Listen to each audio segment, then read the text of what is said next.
వార్తలు ముగించే ముందు ముఖ్యాంశాలు మరోసారి. వైసీపీ ఎమ్మెల్సీ వరుడు కళ్యాణి మీడియా సమావేశం, పలు అంశాలపై వివరణ.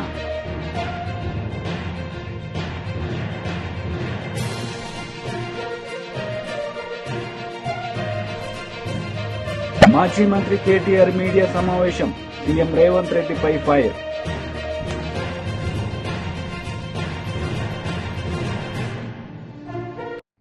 వైసీపీ ఎమ్మెల్సీ వరుడు కళ్యాణి మీడియా సమావేశం నిర్వహించారు. ఈ సందర్భంగా పలు అంశాలపై ఆమె మాట్లాడారు.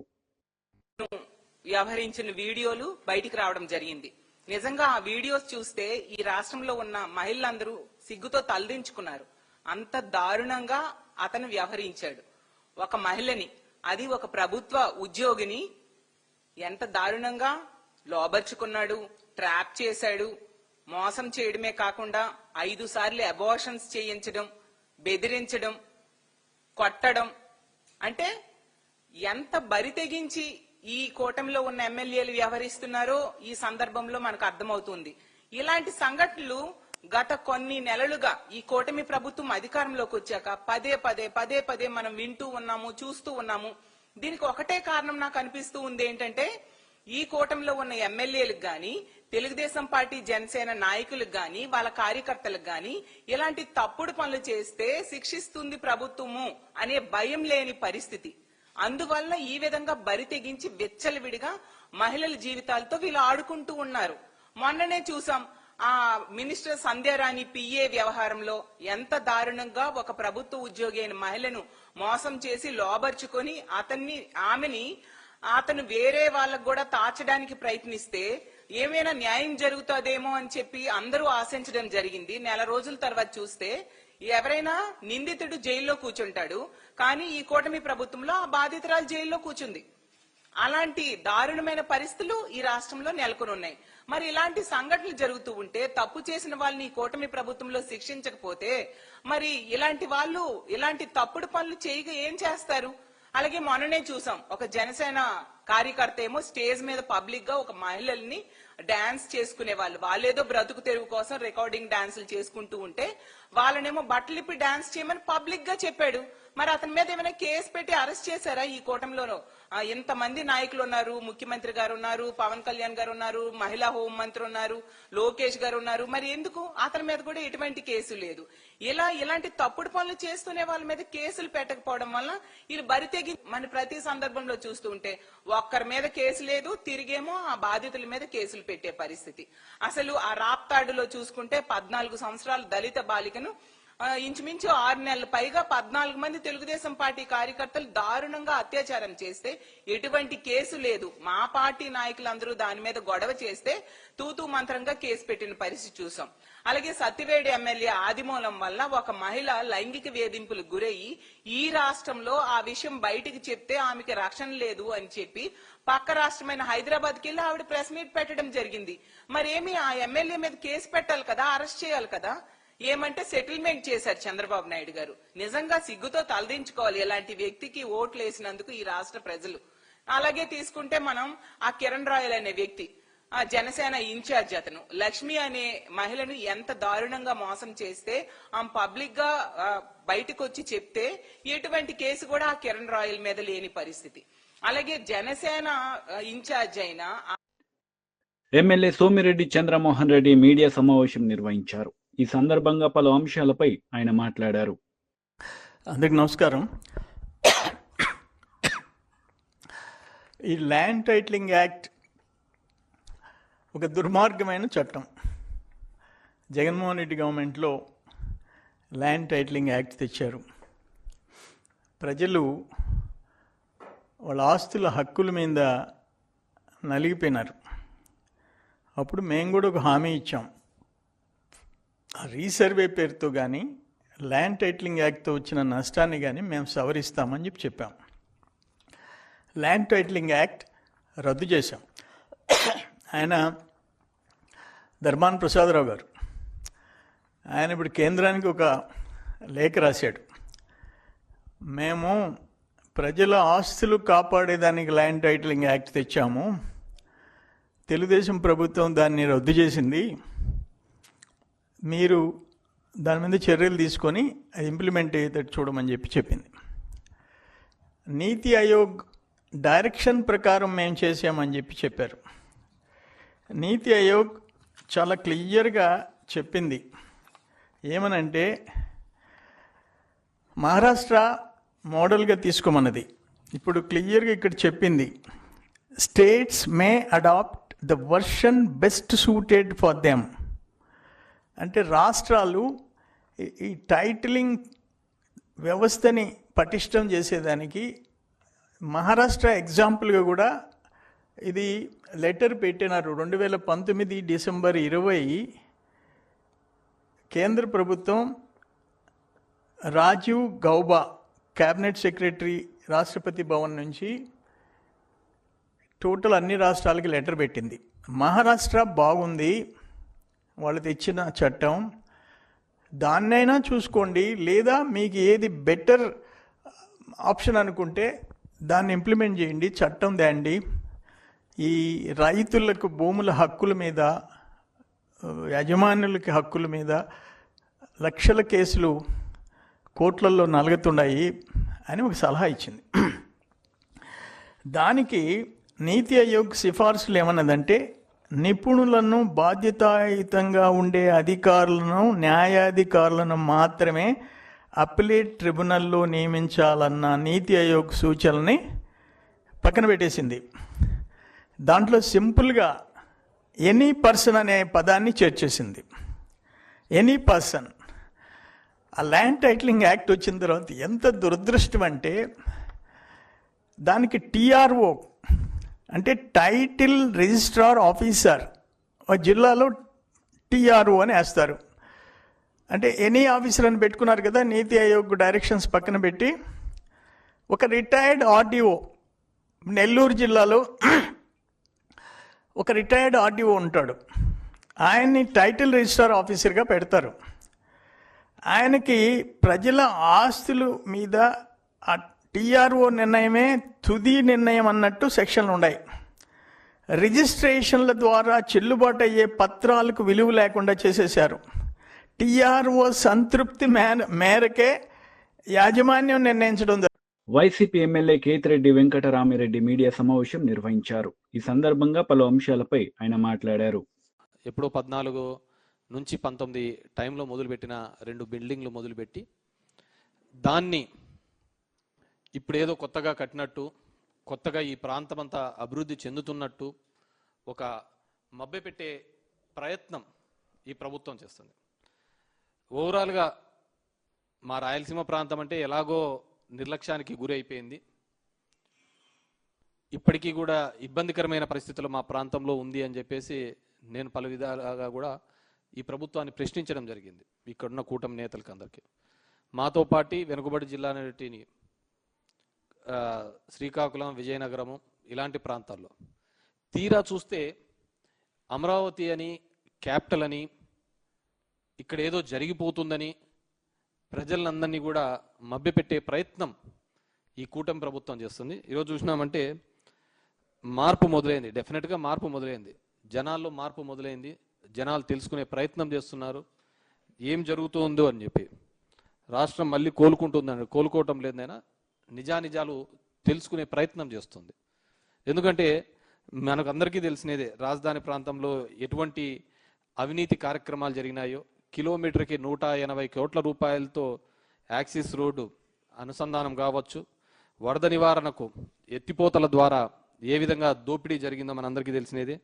అదేవిధంగా ఇప్పటికీ 47,000 కోట్ల రూపాయలకు సంబంధించిన అప్పు తీసుకొని వచ్చే కార్యక్రమం చేస్తూ అది ఏ విధంగా పనుల రూపంలో, పర్సెంటేజ్ రూపంలో ఏ విధంగా ఇక్కడ దోపిడీ గురవుతోందో మనమందరం కూడా మన కళ్ళెదుటే కనపడుతున్న అంశం. ఇవన్నీ వదిలేయండి. రాజధాని ప్రాంతంలో ఇప్పటికే మొదటి విడత ఇచ్చిన భూములు ఇచ్చిన రైతులకు వారి పరిస్థితి అతిగతి లేని పరిస్థితులలో ఇక్కడ రైతాంగం కానీ, ఇక్కడ ప్లాట్లు ఇచ్చిన రైతులు ఉన్నారు. రోజు మేము చూస్తూ ఉంటాం, సిఆర్డీ ఆఫీస్కి పోయినామంట, మేము అక్కడ 3 రోజులు, 6 రోజులు, 7 రోజులు ఎదురు చూస్తున్నాము, ఎవరే కానీ మమ్మల్ని పట్టించుకున్న దాఖలాలు లేవు అని చెప్పేసి రైతుల యొక్క బాధను చూస్తూ ఉంటాం. ఇక్కడ వారికి వాళ్ళ భూమి ఇచ్చిన తర్వాత వాళ్ళ ప్లాట్లు ఎక్కడ వస్తాయో తెలియదు, ఏమొస్తాయో తెలియదు. మమ్మల్ని అంటే ఇగ్నోర్ చేసినారు, మా ప్రాంతాన్ని అంతా కూడా ఏ విధంగా భ్రష్టు పట్టించాలో ఆ విధంగా భ్రష్టు పట్టించినారు. ఇక్కడ మిమ్మల్ని నమ్మి చేసిన వాళ్ళకు మీరేం చేస్తున్నారో అర్థం చేసుకోండి. ఈరోజు నిన్న చూస్తే ఆశ్చర్యకరమైంది ఏంటంటే రాజధాని 2వ దశ దానిలకు 709 చదరపు కిలోమీటర్లతో మాస్టర్ ప్లాన్, అంటే 175 ఎకరాలు దగ్గర దీనికి కావాలి అని చెప్పేసి. ఎవరిని నాశనం చేయడానికి? పచ్చని 3 ఉండి 3 పంటలు వచ్చే ఈ ప్రాంతంలో ఇక్కడ ఏదో జరిగిపోతుంది, ఎక్కడా లేని విధంగా అభివృద్ధి చేస్తాము అని చెప్పేసి నందుకు కావాలి, పక్కనే గన్నవరం ఉందిగా, ఎందుకు అంత పెద్ద రైల్వే స్టేషన్ కావాలి, ఈ విధంగా చాలా మంది మాట్లాడినారు. కానీ ఎందుకు మీరు ఈ విధంగా మోసం చేస్తున్నారు ఈ ప్రాంత ప్రజల్ని? మీరందరూ కూడా అంటే మీరందరూ కూడా ఆలోచించుకోండి. ఏదో మేము వ్యతిరేకమో ఇంకోటి వ్యతిరేకమో కాదు. ఇక్కడ ఈ ప్రాంతంలో ఉన్న ఈ రైతాంగానికి ఇచ్చిన భూమికి మీరు ఏ విధంగా వాళ్ళని కాంపెన్సేట్ చేసి ఇస్తున్నారు? మీరు నిన్న రిపబ్లిక్ డే దాంట్లో చూస్తేనే ఎంత డొల్లగా ఉందో అర్థమవుతోంది. మీరు చేసిన పెరేడ్లోనే ఎప్పుడో 14 నుంచి 19 వరకు కట్టించిన స్టాఫ్ క్వార్టర్స్ని చూపించేసి మీరు చేసే ప్రయత్నం చేస్తున్నారు. ఏమన్నా అంటే నీళ్లు పంప్సెట్లు కొట్టాలా, పంప్సెట్లకు 300 కోట్లు అవుతుంది, 400 కోట్లు అవుతుంది, 500 కోట్లు అవుతుంది. దేశంలో ఎవడైనా కానీ కంపచెట్లు తీయడానికి 330 కోట్లు వాడతారండి? ఇదేం ఒక రోజుతో ఆగిపోయేదా? ప్రతి సంవత్సరం పీకాల్సిన కంపచెట్లే కదా, ఒక పూటతో ఆగిపోయే కంపచెట్ల? మళ్ళీ వర్షం పడుతుంది. BJP leader Guvvala Balaraju media సమావేశం నిర్వహించారు. ఈ సందర్భంగా పలు అంశాలపై ఆయన మాట్లాడారు. నివారించాలని అటువంటి చెకింగ్స్ జరుగుతూ ఉంటాయి. అందులో భాగమే అయి ఉండొచ్చు ఆ 3 నక్సలైట్స్ కూడా పట్టుబడడం. ఆ విషయం ప్రభుత్వం చూసుకుంటుంది, కేంద్ర హోంశాఖ, రాష్ట్ర హోంశాఖ చూసుకుంటారు, పర్వాలేదు. కానీ నక్సలైట్ల వెంబడి ఉన్నటువంటి 3 వారు కూడా అరెస్ట్ అయ్యారు, కాదనడం లేదు. కానీ ఆ 3 సింపథైజర్స్గా ఈరోజు పత్రికలు రాస్తూ ఉన్నాయి, టీవీలలో కూడా చూస్తూ ఉన్నాం. ఆ 3 సింపథైజర్లలో మేము మాకున్నటువంటి సమాచారాన్ని బట్టి ఒక ప్రతిపక్ష పార్టీగా మేము మా అభిప్రాయాలను మీడియా ద్వారా అచ్చంపేట మీడియా మిత్రుల ముందు మాట్లాడడం జరిగింది. దానికి స్పందించినటువంటి ఎమ్మెల్యే గారు ఇష్టారీతిలో నోరు బారేసుకుంటా ఉన్నారు. మాకేం సంబంధం వాళ్ళు అని అంటా ఉన్నారు. అక్కడ ఉన్నటువంటి ఒక టీచర్ ఉద్యోగి ఎవరైతే ఉన్నారో ఆయన ఎమ్మెల్యే గారికి తన వెంట నడుస్తారా నడవరా అని ఇతర పార్టీల వాళ్ళను ఇప్పుడున్నటువంటి ఎమ్మెల్యేకు దగ్గర చేసి నాతో పాటు ఉన్నటువంటి వాళ్ళను వాళ్ళకు ఉన్నటువంటి ఆసుపత్రులను మోయించేసిండ్రు, క్లినిక్లను మోయించేసిండ్రు, వాళ్ళకున్న వ్యాపారాలను దెబ్బతీసేటువంటి ప్రయత్నం చేసిండ్రు. చివరికి మళ్ళీ ఏం జరిగిందో ఏమో కానీ ఆ ఆసుపత్రులు ఓపెన్ అయిపోయినాయి. అదేవిధంగా వాళ్ళ వ్యాపారాలు వాళ్ళు చేసుకుంటా ఉన్నారు. మాకున్న సమాచారం ఏంటంటే వాళ్ళను ఎమ్మెల్యే గారికి దగ్గర చేసినటువంటి వ్యక్తుల్లో ఈ అంబయ్య అని అరెస్ట్ అయినటువంటి టీచర్ కూడా ఒకడు అని చెప్పేసి చర్చ జరుగుతూ ఉంది. కాబట్టి మాకు కూడా ప్రమాదం పొంచి ఉన్నట్టుగా మేము భావించాల్సినటువంటి అవసరం ఉంది. మాకంటే రాజకీయ నాయకులకు లేదంటే నాకో కాదు, మా నియోజకవర్గంలో ఉన్నటువంటి ప్రజలకు ప్రమాదం పొంచి ఉంది అనే ఆలోచనతోన అటువంటి సమాచారాన్ని బహిర్గతం చేయాలి. ఒకవేళ అటువంటి వాళ్లకు షెల్టర్ ఇచ్చినట్టయితే ఖచ్చితంగా ప్రస్తుతం ఉన్నటువంటి ఎమ్మెల్యేను కూడా శిక్షార్హుణ్ణి చేయాల్సినటువంటి అవసరం ఉంది. టీఆర్ఎస్ నేతలు మీడియా సమావేశం నిర్వహించారు. ఈ సందర్భంగా కాంగ్రెస్ నేతలపై వారు మండిపడ్డారు.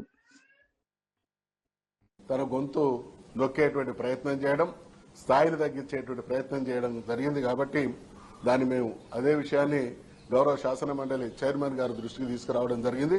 ఇది రవీందర్ రావు గారికి వ్యక్తిగతంగా జరిగినటువంటి అవమానం మాత్రమే కాదు, గౌరవ శాసన మండలి సభ్యులందరికీ జరిగినట్టుగా మేము భావిస్తా ఉన్నాం.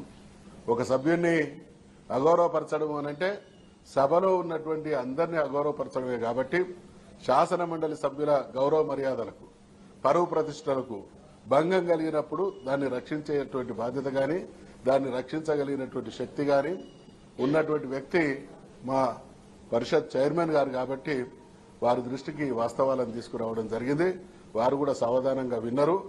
మేము నమ్ముతున్నాం తప్పకుండా మా చైర్మన్ గారు దీని మీద సరి అయినటువంటి చర్యలు తీసుకుని భవిష్యత్తులో ఇటువంటివి పునరావృతం కాకుండా చట్టసభల ప్రతినిధుల యొక్క స్థాయి గౌరవం పెరిగే విధంగా చట్టసభల స్థాయిని గౌరవాన్ని తగ్గించాలనుకునేటువంటి వాళ్లకు ఆస్కారం లేకుండా కఠినమైనటువంటి నిర్ణయం వారి నుండి వెలువడుతుంది అనేటువంటి ఆశాభావాన్ని వ్యక్తం చేస్తూ ఉన్నాం. ఓకే?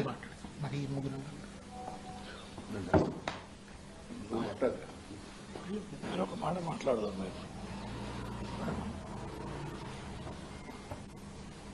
సభానాయకులు గౌరవనీయులు మధుసూదనాచారి గారు ఇప్పుడు చెప్పినట్టుగా విషయాలను కూడా వారు వివరంగా చెప్పారు. రాష్ట్రం అంతా కూడా చర్చ జరుగుతున్నది. 23వ తారీఖు నాడు సాయంత్రం నన్ను ఒక అతిథిగా జూమ్లో డిబేట్లో పాల్గొన్నామని వారి విజ్ఞప్తి మేరకే, ఏబిఎన్ విజ్ఞప్తి మేరకే నేను హాజరు కావడం జరిగింది. ఆ సందర్భంగా జరుగుతున్న చర్చ ఏదైతుందో అది చాలా ఉద్వేగభరితమైన వాతావరణంలో జరుగుతున్న చర్చ. ఆ రోజంతా కూడా కేటీఆర్ గారిది విచారణ జరిగింది. ఆ విచారణ జరుగుతున్న రోజంతా కూడా వివిధ ఛానల్లో ఆ విచారణలో లేని అనేకమైనటువంటి అంశాలని ప్రసారం చేయడం జరిగింది. అనేకమైనటువంటి అబద్దాలు అక్కడ జరగనివి వాస్తవాలుగా చిత్రీకరిస్తూ ప్రసారాలు చేశారు. మేము కాస్త మానసికంగా ఒత్తిడి గురైనాం. ఏంటి పరిస్థితి నిజంగా జరిగిందా అని బయటకు వచ్చాక కేటీఆర్ గారు ప్రెస్ మీట్ పెట్టాక అప్పుడు తెలిసింది ఈ రోజంతా జరిగిన ప్రసారాలు అవాస్తవం అని, విష ప్రచారం అని తేలింది. అప్పుడు డిబేట్లో దీని మీదే చర్చ. మాజీ మంత్రి కేటీఆర్ మీడియా సమావేశం నిర్వహించారు. ఈ సందర్భంగా ఆయన మాట్లాడారు. విషయంలో వారికి అందజేయడం జరిగింది.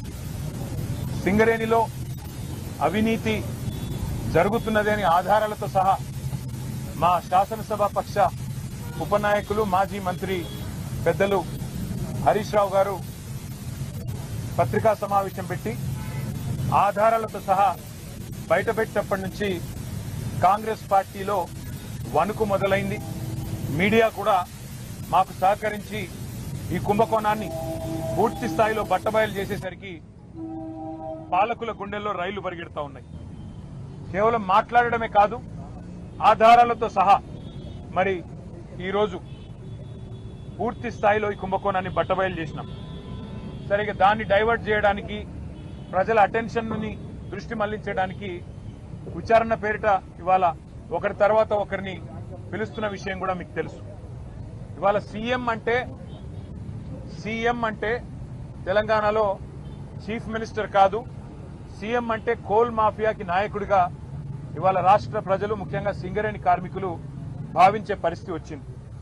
ఇవాళ మీరు ఒకసారి అర్థం చేసుకుంటే ఈ కుంభకోణాన్ని రాష్ట్ర ప్రజలు, ముఖ్యంగా సింగరేణి ప్రాంతంలో ఉండే మా కార్మిక సోదరులు కూడా అర్థం చేసుకుంటే చాలా స్పష్టంగా ఆధారాలతో సహా మేము బయటపెట్టిన తర్వాత, ముఖ్యంగా మేము లేవనెత్తిన కొన్ని ప్రశ్నల విషయంలో ఇప్పటి వరకు ప్రభుత్వం నుంచి ఒక్క సమాధానం కూడా రావడం లేదు. ఇక ఇట్లాంటి ముఖ్యమైన గంభీరమైన సమస్య విషయంలో స్పందించాల్సిన ముఖ్యమంత్రి గారేమో అప్పుడప్పుడు ఫుట్బాల్ ఆడుతున్నాడు సింగరేణితో, లేదా ఇవాళ విదేశాల్లో తిరుగుతూ ఏదో పాఠాలు నేర్చుకుంటున్నా అంటూ పోజులు కొడతా ఉన్నాడు. కానీ నేను వారికి గుర్తు చేస్తా ఉన్నా, ఏ వయసులో ముచ్చట ఆ వయసులో జరగాలి. చదువుకోవాల్సిన టైంలో చదువుకోక ఇప్పుడు చదువుకుంటానంటే ఏం వస్తుందో ఒకసారి వారు కూడా ఆలోచించుకోవాలి. మీరు 10 కోట్ల రూపాయల సింగరేణి నిధులు, సింగరేణి సంస్థకు సంబంధించిన నిధులు దుర్వినియోగం చేసి మీరు ఫుట్బాల్ ఆటకి, ఈ రాష్ట్ర ప్రజలతో మీరు ఎలాగో ఫుట్బాల్ ఆడుతున్నారు, కానీ సింగరేణి సంస్థతో కూడా ఫుట్బాల్ ఆడుతూ 10 కోట్ల రూపాయలు దుర్వినియోగం చేసి ఈరోజు ఆ సంస్థకి తీరని అన్యాయం చేసింది ఇవాళ రేవంత్ రెడ్డి గారు. ఒక్క స్కామ్ సంబంధించి ఇన్ని ఆధారాలు బయట పెడితే కూడా ఒక్క స్కామ్ సంబంధించి కూడా ఇప్పటి వరకు పాలకుల వైపు నుంచి సమాధానం లేదు. మేము అడిగాం, స్పష్టంగా చెప్పాం, మళ్ళీ అడుగుతా ఉన్నాం. ఓబీ టెండర్ల విషయంలో, ఓవర్ బర్డెన్ టెండర్ల విషయంలో గతంలో ఎన్నడూ లేని సైట్ విజిట్ సర్టిఫికేషన్, అంటే మీరు సైట్ మీదకి రావాలి, అక్కడికి వచ్చినట్టు సర్టిఫికేట్ తీసుకోవాలి అనే నిబంధన పారదర్శకతకు పాతర వేసి ఎందుకు పెట్టినారు, గతంలో ఎన్నడూ లేని విధంగా ఇది ఎందుకు పెట్టారంటే ఇంతవరకు సమాధానం లేదు. భారతదేశంలో ఎక్కడా ఏ కోల్ గనిలో లేని ఏ బొగ్గు గనిలో లేని నిబంధన ఇక్కడనే ఎందుకు పెట్టినారు అంటే ఇంతవరకు సమాధానం రాదు. అట్లాగే నిజంగానే 2018 నుంచి 2024 వరకు ఈ నిబంధన గనక కేంద్ర ప్రభుత్వం ఒకవేళ సిఫారసు చేసి ఉంటే ఆ రోజున్న బీఆర్ఎస్ ప్రభుత్వం అమలు చేయలేదు. అన్ని టెండర్లను కూడా ట్రాన్స్పరెంట్ గా అన్నాడు మేము పిలిచినాం. అందుకే ఆ రోజు అన్ని మైనస్ టెండర్లు వచ్చినాయి. ఎస్టిమేటెడ్ కాస్ట్ కంటే తక్కువ ఖర్చుకే సింగరేణికి డబ్బులు ఆదా చేస్తూ ఆ రోజు జరిగిన మాట వాస్తవమా కాదా? మరి ఆ రోజు ఆ టెండర్లలో లేని షరతు మీ ప్రభుత్వం వచ్చిన తర్వాత ఈ సైట్ విజిట్ సర్టిఫికేషన్ అనే విధానం ఎందుకు పెట్టారు? ఎవరికి? నమస్కారం, వార్తలకు స్వాగతం. ముందుగా ముఖ్యాంశాలు. వైసీపీ ఎమ్మెల్సీ వరుడు కళ్యాణి మీడియా సమావేశం, పలు అంశాలపై వివరణ.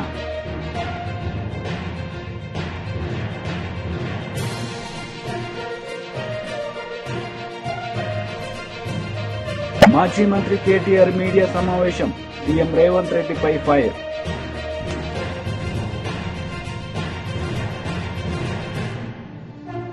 ఈ వార్తలు ఇంతటితో సమాప్తం. తిరిగి ప్రసారమయ్యే వార్తల్లో మళ్ళీ కలుద్దాం. అంతవరకు సెలవు. నమస్తే.